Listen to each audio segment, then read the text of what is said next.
से माछ मांस खाइब नाही, नशापान करिब नाही, व्यभिचार करिब नाही, जुआ चाष लटरे पशा खेलिब नाही। ये हूँ अधर्म। भागवत कह जाए ये अधर्म को परित्याग कर आ धर्म को आचरण कर। से भागवत उदय होती। भागवत शिक्षा दि जाए, धर्म शिक्षा दि जाए। धर्म प्रचोजित कैतव अत्र परम निर्मणम शरणम सता वेद्यम वास्तवम अत्र वस्तु शिवदम तापत्र उन्मीलनम।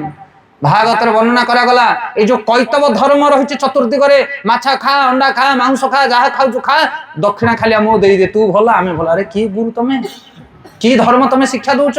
ये धर्म नुहे, कैतव धर्म। जो गुरु उपयुक्त मार्ग ग्रहण करनी, भगवान कृष्ण को इष्ट बोली ग्रहण करनी, से गुरु नुह। ये लंपटिया सब धर्म चली। कैतव धर्म, धर्म प्रचोजित कैतव अत्र। ये भागवत को जदि जने पढ़िबो ताले धर्म अधर्म को से चिन्ह पारिबो। ये दुई नंबरिया धर्म को से ग्रहण करिबो नाही। धर्म साक्षात भगवत प्रणीतम। भगवान तैयारी करछन धर्म को, आमे से धर्म को शिक्षा करबा दरकार। कलिजुगर जुग धर्म होचे हरिनाम संकीर्तन।